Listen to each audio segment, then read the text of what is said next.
بسم الله الرحمن الرحيم إن الحمد لله نحمده ونستعينه ونستغفره ونستهديه ونعوذ بالله من شرور أنفسنا ومن سيئات أعمالنا من يهده الله فلا مضل له ومن يضلل فلا هادي له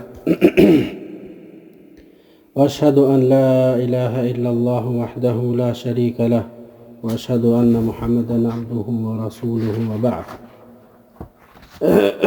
Në emrin e Allahut, mëshirëplotit, gjithë mëshirësit, mëshirëplotit, falënderimet i takojnë Allahut Azza wa Jall. Ata falenderojmë dhe për ti, ndihmë dhe falje kërkojmë. I kërkojmë Allahut Azza wa Jall të na ruaj nga keqjet tona dhe veprave tona. Atë që Allahu Azza wa Jall e udhëzon në rrugën e drejtë nuk ka kush e humb atë, dhe kush zgjedh për veten e tij devijimin nuk e udhëzon atë askush përveç Allahut Azza wa Jall. Dëshmojmë dhe deklarojmë se nuk ka të adhuruar tjetër më drejt përveç Allahut Azza wa Jall, dhe se Muhamedi është rob dhe i dërguari i tij sallallahu alaihi wasallam. Me ndihmën e Allahut Azza wa Jall në këtë natë do hymë në një kapitull të ri, i cili është pra kapitulli i agjërimit. Dhe siç dihet se agjërimi është shtyllë për shtyllave të Islamit. Allahu Azza wa Jall na ka bërë të mundur që të marrim një prej shtyllave që i kaluam, që është shtylla e namazit. Pas saj kaluam në shtyllën e zakatit. Dhe me ndihmën e Allahut Azza wa Jall do mundohemi që të shpjegojmë shtyllën vijuese, e cila është pra shtylla e Islamit, shtylla e agjërimit. Dhe për këtë dietarët e Islamit, sikurse e thot Sheikh Abdullah al-Bassam, Allahu e mëshiroft, në shpjeguesi i këtyre haditheve që i ka përmbledhur Imam Abdul Ghani al-Maqdisi, thot se përkufizimi në aspektin gjuhësor i agjërimit është përmbajtja dhe ndalimi. Pra njeriu përmbahet dhe ndalohet në këto ditë të përcaktuara dhe në këto orë të përcaktuara nga disa gjëra të cilat janë pra të ndaluara që të veprohen. Dhe në aspektin juridiku fetar, ai nënkupton përmbajtjen nga gjërat që e prishin agjërimin, e cila shoqërohet me nijet, qëllim, prej agimit, fexhrit të saktë, deri në perëndimin e diellit. Pra nga aspekti juridiku fetar, agjërim do të thotë të përmbahesh nga gjërat që e prishin agjërimin, i cili është i shoqëruar me nijet nga agimi deri në perëndimin e diellit. Agjërimi i këtij muaji, muajit të Ramazanit, është shtylla e tretë dhe është një prej 5 shtyllave të Islamit. Vlera dhe urtësitë e këtij muaji, pra muajit të agjërimit. Agjërimi konsiderohet ndër adhurimet më të larta, sepse në të përmblidhen 3 lloje e durimit, pra 3 kategori të durimit. E para, durimi në bindjen ndaj Allahut të lartësuar. Pra njeriu është i bindur ndaj Zotit të tij dhe përmbahet nga shumë gjëra të cilat i ka pas të lejuara përpara këtij adhurimi. E dyta, durimi nga mëkatet. Pra njeriu largohet nga gjunahet, të cilat pra bëhet shkak ky lloj muaji, i cili e përfshin njeriu shpërblime të mëdha. E treta, durimi nga caktimet që janë të përcaktuara nga Allahu Azza wa Jall. Pra ka disa gjëra të cilat janë caktime të dhimbshme dhe siç është të përmbahesh nga gjëra të cilat njeriu i ka shumë të lehta që t'i bëjë. Dhe me këtë muaj njeriu pra, si thuhet, stërvit durimin e tij për të qenë më i mirë dhe më i devotshëm. Gjithashtu, Allahu i madhëruar ja ka atribuar agjërimin vetës së tij dhe ka premtuar shpërblim të veçantë për atë që e vepron. Pra, siç thot i dërguari i Zotit sallallahu alaihi wasallam, se agjërimi është i imi dhe unë e shpërblej agjëruesin. Gjithashtu agjërimi është një sekret ndërmjet teje dhe Zotit tënd. Prandaj konsiderohet ndër amanetet më madhështore. Sepse agjërimi nuk është i dukshëm, është një vepër e cila pra është midis teje dhe Allahut Azza wa Jall. Disa urtësi që ka përmendur Sheikh Abdullah al-Bassam, Allahu e mëshiroft, është se sa i përket urtësive dhe sekreteve të tij, një përmbledhje e shkurtër, por nuk mund t'i përfshijë ato të gjitha. Megjithatë do të përmendim disa prej tyre në mënyrë që lexuesi të kuptojë një pjesë të urtësive të Allahut Azza wa Jall në këtë legjislacion për legjislacionin e Islamit. Duke shtuar besimin dhe bindjen në një kohë kur besimet janë tronditur dhe imani është dobësuar.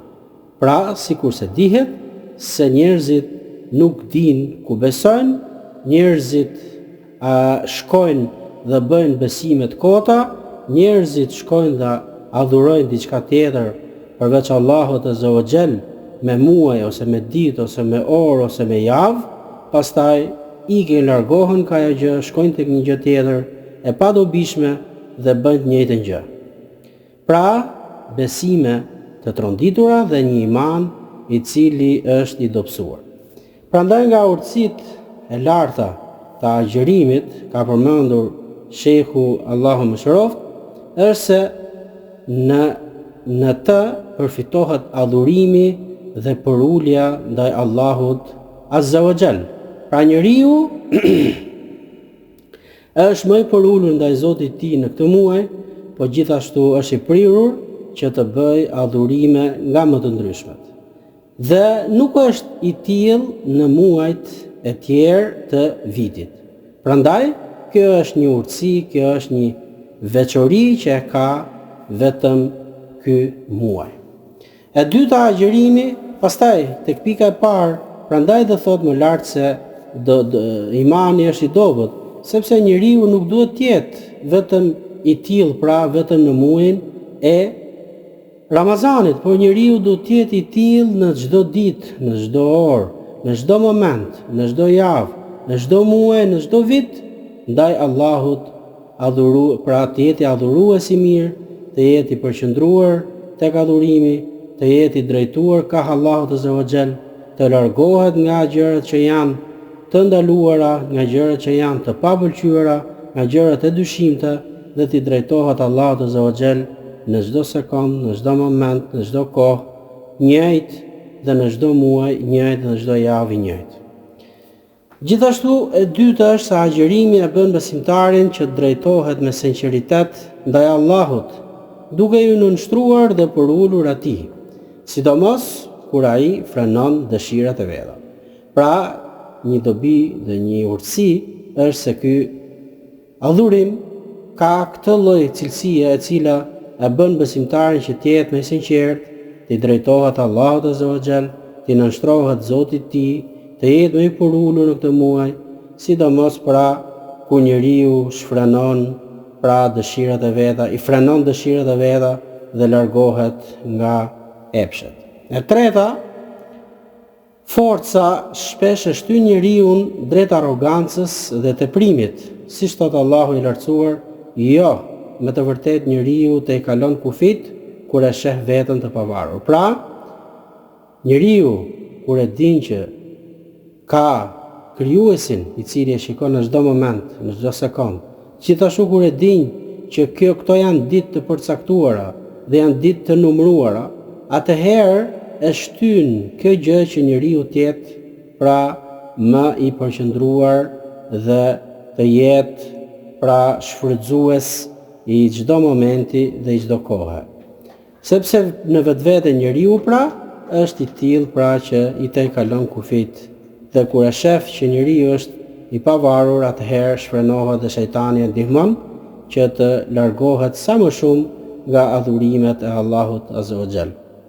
E katërta, përmes agjërimit njeriu e kupton dobësinë dhe varfërinë e tij përpara Allahut të lartësuar, duke larguar mendjemadhësinë dhe duke u bërë më i butë ndaj krijesave. Pra, ky lloj adhurimi dhe ky muaj i agjërimit e bën njeriu që të kuptojë se sa i dobët është dhe sa i varfër është para Allahut Azza wa Jall, dhe gjithashtu e bën që të largojë mendjemadhësinë nga vetja dhe të jetë njëri i butë dhe të jetë i butë ndaj vetes dhe ndaj krijesave të tjera. Gjithashtu, urtësitë shoqërore, agjërimi i bashkon njerëzit në një adhurim të përbashkët, në të njëjtën kohë ku të gjithë, i forti dhe i dobti, i pasuri dhe i varfri, përjetojnë të njëjtën përvojë. Pra, ky muaj, ky adhurim që bëhet në këtë muaj, bëhet shkak që t'i bashkojë njerëzit në një adhurim të përbashkët, i cili është parafalja e namazit, e gjithashtu është pra bërja e këtij adhurimi që është agjërimi, dhe ku të gjithë janë barabartë para Zotit, qoftë ai i cili ka shumë pasuri dhe është i fortë, edhe ai i cili është i dobët dhe është i varfër, janë të njëjtë. E gjashta, kjo forcon lidhjet shpirtërore dhe lidhjen shoqërore midis njerëzve. Për ky lloj adhurimi e bën njeriu që të ndjehet i barabartë me atë cilin është i dobët, pra ti je i fortë, po ja që kur ti je në këtë lloj adhurimi kupton edhe dobësinë, po gjithashtu kupton edhe mirësinë e asaj çka të ka dhënë Allahu Azza wa Jall për pasurisë ose për shëndetit. Dhe në këtë rast, ku njeriu është i tillë me agjërim, atëherë kupton dhe nevojat të cilat kanë të tjerët dhe mund të gjendet si ndihmues i tyre. Kjo përvojë e përbashkët krijon një vullnet të fortë kolektiv që nuk ndikohet lehtë nga propaganda apo faktorë të jashtëm. Pra, kjo lloj përvoje, këtë ditë që kalojmë me agjërim të gjithë bashkë, çfarë bën? Bën që njeriu të krijojë në veten e tij pra një vullnet dhe të ketë një nxitje që atë ta çojë tek e mira dhe tek kërkimi i diturisë, tek bërja e veprave të mira dhe e shumë gjërave të cilat janë të dobishme. Po ashtu, ai muaj, pra ky muaj i nxit tek mëshira dhe tek dëmshuria ndërmjet njerëzve. Kur i pasuri ndjen urinë dhe etjen, ai kujton gjendjen e të varfrit dhe bëhet më bujar ndaj tij, duke zbutur urrëtitjen dhe duke përhapur dashuri e harmoni në shoqëri. Pra këto janë disa dobi të cilat i ka përmbledhur Shehu Allahu e mëshiroft. Po ashtu thot disa urtësi edukative dhe morale. Agjërimi kultivon durimin, forcon vullnetin dhe mëson njeriu të përballojë vështirësitë dhe sfidat. Pra, ky lloj adhurimi kultivon dhe shton durimin tek njeriu. Po ashtu i forcon vullnetin për tek veprat e mira. I forcon vullnetin që të shtojë diturinë e tij apo adhurimet në muajt e ardhshëm. E mëson njeriu që të përballojë vështirësitë, sepse në këtë muaj ai duron për hir të Allahut Azza wa Jall nga etja dhe nga uria, dhe po ashtu nga përmbajtja e epsheve të tij. Gjithashtu ky muaj bëhet shkak që të ketë urtësi shëndetësore. Thuhet se stomaku është burimi i sëmundjeve dhe dieta është baza e shërimit. Pra, thonë ata të cilët janë njerëzit specifikisht që merren me sëmundjet e stomakut dhe sëmundjet e trupit, se stomaku është burimi i sëmundjeve dhe dieta është baza e shërimit. Dhe në këtë muaj njeriu e rrallon të ngrënit, rrallon edhe e zgjedh ushqimin dhe gjithashtu ato orë të cilët pra njeriu është i agjërueshëm, pastron trupin e tij dhe me ndihmën e Allahut largohen dhe shërohen sëmundjet. Agjërimi i jep trupit një periudhë pushimi dhe rigjenerimi pas ngarkesës së vazhduesme nga ushqimi. Pra, në këtë muaj, trupi i njeriut rigjenerohet dhe bëhet më i fortë dhe gjithashtu bëhet një trup i dobishëm dhe bëhet një trup më i fuqishëm. Kjo është një përmbledhje e shkurtër e disa preurtësive të agjerimit. Një trajtim i plotë i tyre kërkon studime të veçanta, përveç atyre sekreteve që i di vetëm Allahu i madhëruar. Dhe për këtë temë, Imam Abdul Ghani al-Maqdisi ka përzgjedhur hadithin me numër 174 An Abi Hurairata radiyallahu anhu قال رسول الله صلى الله عليه وسلم لا تقدموا رمضان بصوم يوم ولا بيومين لا تقدموا رمضان بصوم يوم ولا يومين إلا رجل كان يصوم صوما فليصمه رواه البخاري ومسلم. Thot, transmetohet nga Abi Huraira, Allahu qoftë i kënaqur me të, se i dërguari Allahut sallallahu alaihi wasallam ka thënë: mos e paraprini Ramazanin me agjerimin e 1 ose 2 ditëve, përveç atij i cili e ka zakon të agjërojë rregullisht, ai le ta vazhdojë atë. Pra, nuk bën që njeriu ta paraprijë muajin e Ramazanit, duke qenë që ai nuk agjëron në muajt e kaluar dhe e bën këtë vepër pikërisht para se të hyjë muaji i Ramazanit me 1 ose 2 ditë.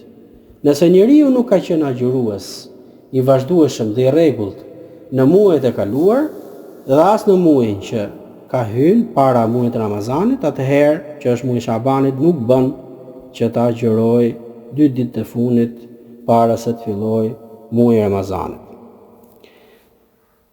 Pra, mos se paraprini është një folje në formën e ndalimit që rrjedh nga forma bazë të mos paraprini, pra mos veproni të vepër sepse nuk është prej sunetit të dërguarit Allahut sallallahu alaihi wasallam. Kuptimi i përgjithshëm i këtij hadithi, Allahu i lartësuar, i cili është ligjvënësi, synon të dallojë ndërmjet adhurimeve dhe zakoneve. Pra, ka dallim midis asaj që quhet adhurim dhe midis asaj që është zakon dhe traditë, si dhe ndërmjet obligimeve dhe veprave vullnetare. Për këtë arsye është ndaluar paraprirja e muajit të Ramazanit me agjërim 1 ose 2 ditë para tij, në mënyrë që besimtarët të jetë i përgatitur dhe i freskët për agjërimin e muajit të Ramazanit, i cili është detyrë. Përjashtim bëhet vetëm për atë person i cili e ka zakon tek vetja të caktuar agjërimin, siç është dita e hënë apo dita e ejte, ose që kanë obligime si kompensim.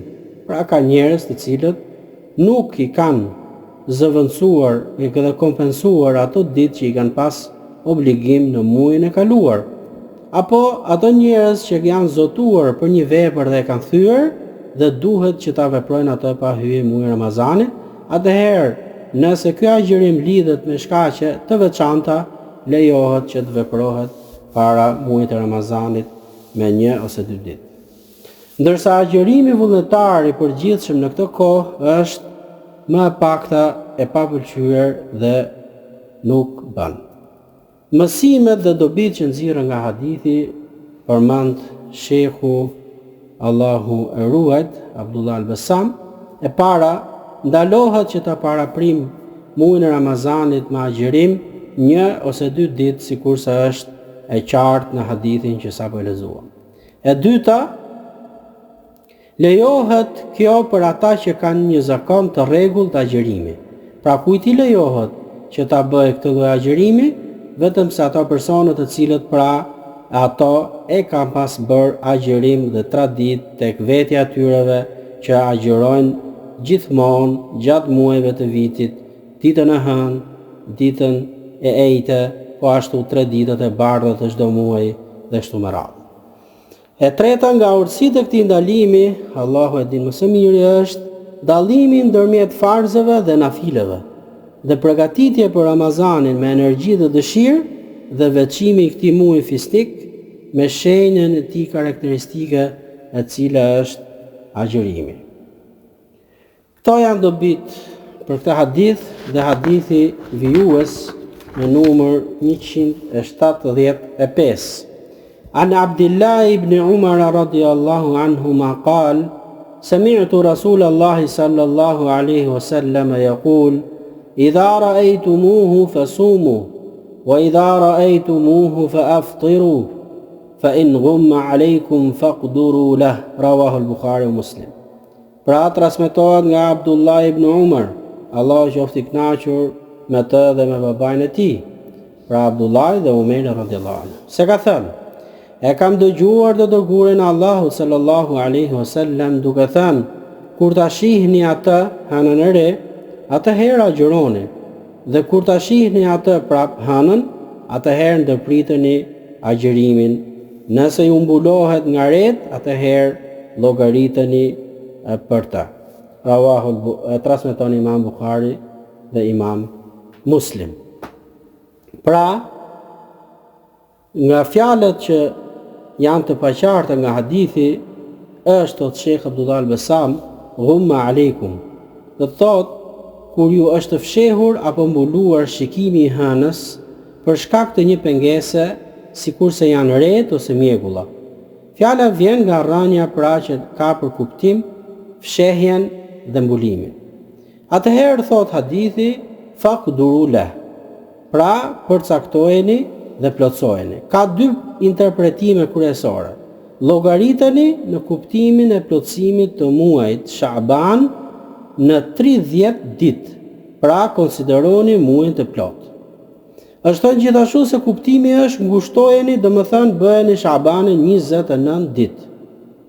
Për shkak të këtyre dy interpretimeve ka lindur dhe mospajtimi juridik mes dietarëve, sepse kjo fjalë, pra e cila është ta përcaktoni, lejohet të lexohet në të dy gërmat që është shprehja agjëroni, nënkupton vendosjen e niyetit për agjërim dhe mbajtjen e këtij qëllimi deri të nesërmen. E njëjta vlen dhe për urdhrin ndërpriteni agjërimin kur ta shikoni muajin hënën në fundin e muajit, pra ndërpriteni agjërimin. Prandaj, që të kuptohet hadithi, thot Sheikh Abdullah al-Bassam, është se dispozitat e shariatit ndërtohen mbi parimin themelor. Gjendja bazë mbetet ashtu derisa të vërtetohet ndryshimi me siguri. Pra, dhe njëherë, që të jetë qartë për dëgjuesin, që ajo që është e sigurt nuk mund të ndryshohet me pasiguri. Duhet një siguri që ta heqësh dhe ta largosh atë çka është e sigurt. Pra njeriu me këtë rregull kupton dhe hadithin. Në këtë rast, parimi bazë është vazhdimësia e muajit Shaaban dhe mungesa e obligimit të agjërimit derisa të plotësohen 30 ditë të Shaabanit, duke ditur kështu se muaji ka përfunduar, ose të shihet hëna e Ramazanit dhe kështu vërtetohet hyrja e tij. Për këtë arsye pejgamberi sallallahu alaihi wasallam e lidhi fillimin dhe përfundimin e Ramazanit me shikimin e hënës. Sepse kjo është më e sigurta, kjo është rruga që ndiqet dhe duhet ndiqet. Nëse ekziston pengesë, siç janë ret, mjegulla apo pluhuri, atëherë urdhëroi që të bëhet llogaritja e muajit. Pra të plotësohet Shabani 30 ditë, pastaj të fillohet agjërimi. Kjo bazohet mbi parimin: ajo që ekziston vazhdon në gjendjen e saj derisa të provohet ndryshimi, sikur sa tha më lart. Pra ajo që ka filluar, që është muaji i Shabanit, vazhdon në këtë gjendje derisa të shikohet hëna. Nëse nuk shikohet hëna, atëherë plotësohet muaji 30 ditë dhe pastaj fillohet agjërimi i muajit Ramazanit. Por midis ulemave ka mospajtim dhe dietarët kanë folur rreth kësaj teme me shumë fjalë, por ajo çka mëdhëbi që është më e njohur, pra e cila ka hecur me të shumica e ulemave, është se siç kurse përfshihet Imam Abu Hanife, Imam Malik, Imam Shafi'i, kanë thënë se nuk është obligim agjerimi i kësaj dite, pra e cila është e dyshimt që mund të jetë ose s'mund të jetë, nëse dikush agjeron me niyetin e Ramazanit, kjo nuk i llogaritet si agjerimi i vlefshëm i Ramazanit, sepse thuhet që ne ecim me njerëzit dhe çelim me njerëzit ku jemi. Dhe nëse dikush vjen me një haber dhe nuk është e vërtetuar, atëherë nuk e marrim atë. Këtë mendim e ka përzgjedhur edhe Sheikhul Islam Ibn Taymija, Allahu mëshiroft, gjithashtu edhe Imam Ahmedi e përcjell Sheikhul Islam, thotë se kështu ka qenë fjala e tij, pra që mbështetet, dhe këtu në këtë pozicion pra kanë qenë dhe të gjithë nxënësat e tij. Dhe autori i një libri i cili quhet El-Furu thotë, nuk kam gjetur nga Imam Ahmedi tekst të qartë për obligueshmërinë e kësaj dite dhe as urdhër të drejtë për drejtë për të. Pra ky mendim u zgjodh gjithashtu nga dietarët e tjerë të mëdhenj të mëdhëvit Hanbali si Abu Khattab apo Ibn Aqil, Allahu i mëshiroft. Dhe argument për këtë kanë përcjellur pra hadithin që është faqdurula, që është plotësojnë e Sha'banin me 30 ditë dhe analiza Ibn Qayyimit dhe Sheikhul Islam Ibn Taymiyes thotë se kjo çështje në librin që e ka thënë në Zadul Ma'ad, duke u mbështetur në mendimin e shumicës dhe duke refuzuar mendimet e tjera. Ai sqaroi se nuk është vërtetuar nga sahabët ndonjë qëndrim i qartë për obligueshmërinë përveç nga Ibn Umeri radhiyallahu anhu, i cili është i njohur se sa i kujdesshëm dhe i ashpër ka qenë në çështjet e ndjekjes së rrugës dhe traditës së dërguarit të Allahut sallallahu alaihi wasallam. Po ashtu Ibn Taymija deklaroi se obligimi i agjerimit në ditën e dyshimit nuk ka bazë të fortë në fjalën po ashtu të Imam Ahmedit apo në nxënësve të tij. Sipas tij, qëndrimi i qartë Imam Ahmedit është lejohet agjerimi dhe lejohet mos agjerimi. Ky është gjithashtu mendimi e Abu Hanifës dhe shumë sahabëve dhe tabiinëve më pas. Dhe shton dhe thotë se parimet e shariatit tregojnë se kujdesi maksimal nuk është as detyrim, po as ndalim në vetvete. Mos pajtimi mbi shikimin e hënës në vende të ndryshme, dietarët kanë diskutuar. Nëse hëna shihet në një vend, a obligohen të gjithë muslimanët në botë të agjerojnë? Pra kjo është një temë e cila na prek neve her pas here, sepse jemi shtete të cilat s'kemi shikim hëna vetë. Dhe prandaj dhe Sheikh Abdullah Al-Bassam e ka prekur këtë temë, sepse sikur ai të jetë në mesin tonë dhe këto probleme mundet që të kenë qenë në çdo kohë. Mendimi i parë është, që është mendimi i njohur nga Imam Ahmedi dhe ndjekësit e tij, se hëna është parë. Nëse hëna është parë në një vend dhe vërtetohet hyrja e Ramazanit, atëherë obligohet i gjithë ummetit. Ky gjithashtu është dhe mendimi i Abu Hanifës. Dhe mendimi i dytë është, disa dietarë kanë thënë se çdo vend ka shikimin e vet, dhe ky është mendimi i Qasim ibn Muhammad, gjithashtu i Salim ibn Abdullah dhe Ishaq ibn Rahawi, për ata që quhen imamllarët e hadithit. Ata argumentohen me hadithin e Qurejbit radhiyallahu anhu. Ai tha se kishte shkuar në Sham dhe pa hënën e Ramazanit natën e Xuma. Kur u kthye në Medinë, Ibn Abbasi e pyeti se kur e kishin parë hënën. Kur ai tregoi, Ibn Abbasi tha, ne e pam natën e së shtunës, ndaj do të vazhdojmë agjerimin derisa të plotësojmë 30 ditë ose ta shohim atë hënën. Pra Qurejbi tha, a nuk mjafton shikimi i Muawijes dhe agjerimi i tij? Ibn Abbasi u përgjigj, jo, kështu na ka urdhëruar i dërguari i Allahut sallallahu alaihi wasallam që ne hecim me popullin dhe me shikimin në atë vend që jemi. Transmeton Imam Muslim. Prandaj besoj se kjo çështje na prek neve në çdo muaj Ramazani dhe nuk bën pra dhe të hecim ashtu sikur se veprojnë një grup jo pak i madh në vendin tonë, që nëse shikohet hëna në një shtet të largët nga ne, ata veprojnë sipas asaj. Por se ne hecim ashtu sikur se na ka mësuar feja Allahut Azza wa Jall, e cila është pra të bashkohemi dhe mos të krijon përçarje, dhe Imam Albani gjithashtu përcjell këtë fjalë ku thotë që ecet me njerëzit ku jeton, në të fillohet agjërimi dhe me to mbaron agjërimi.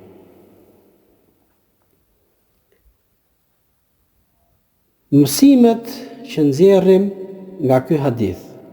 Agjërimi i muajit të Ramazanit lidhet me shikimin real të hënës nga njerëzit ose në një pjesë të tyre. Dietari Ibn Daqiq el-Eid hodhi poshtë varjen e këtij gjykimi tek llogaritë astrologjike. Imam Sanani ka sqaruar nëse do lihe kjo çështje në duart të atyre që e shikojnë me sy, nuk do ta merrnin vesh vetëm se një pakicë, ndërsa shariati është i ndërtuar mbi atë që bëhet e qartë dhe e dinë të gjithë. Pra, nëse do ishte kështu sikurse erdhi në hadithin e Kurejbit, sikurse kanë vepruar në Sham me shikimin që kishin bërë në Sham dhe Muawija i pra agjëronte dhe gjithë Shami agjëronte, dhe kur u kthye pranë Kurejbi tek Ibn Abbasi, që ishte në Hijaz për Medinë Mekë, i tha se ne se kemi parë dhe kështu që do ecim me shikimin tonë. Dhe përfundimi i agjërimit lihet po ashtu me shikimin e hënës. Dhe ky është hadith i qartë, sikurse fillohet me të dhe po ashtu mbarohet me të. Por se sikurse tham, nëse nuk ke shikim hënë ne si popull, atëherë ecim ashtu sikurse vepron shumica e popullit ku jeton, me ato e nis agjërimin dhe me ato e përfundon agjërimin. E treta, nëse hëna nuk shihet, nuk agjërohet derisa të plotësohen 30 ditë të muajit Shabanit. Po kështu Ramazani nuk përfundon derisa të plotësohen 30 ditë ose të shihet hëna e muajit të Ramazanit, hëna e muajit të Shawalit që përfundon muaji i Ramazanit. E katërta, nëse ka re ose mjegull, atëherë plotësohet muaji i Shabanit me 30 ditë. Imam Sanani thotë se shumica e juristëve pra, që janë muhadithinët, e interpretojnë kështu shprehjen faqduru leh, përcaktojeni, se është transmetuar mendimi se agjërimi i ditës së 30 të muajit Shabanit me mjegull apo me re është obligim, por ky nuk është mendimi i shumicës e dietarëve. Pra, nëse vjen një fjalë e cila thuhet duhet të agjëroni se e keni detyrë ditën e fundit të muajit të 30 të Shabanit, ta dini se kjo është mendim jo i shumicës e dietarëve, prandaj duhet që të mos ta veprojmë, sepse nuk është prej fesë Allah. Dhe pesta dhe fundit, se nuk agjërohet dita e 30 të muajit Shabanit, kur ka vranësira dhe si këto pengesa. To janë dobit që i ka përcjellur Shehu Abdullah al-Bassam, Allahu më shëroft, për këtë hadith, dhe këtu e përfundojmë dhe temën e sotshme, dhe në mësimin e ardhshëm me ndihmën e Allahut Azza wa Jall, nëse jemi në këtë botë, do të plotësojmë hadithet vijuese që lidhen me temën e agjërimit. Allahu ja shpërblet më të mira. Subhanakallahumma bihamdika ashhadu an la ilaha illa anta astaghfiruka wa atubu ilaik.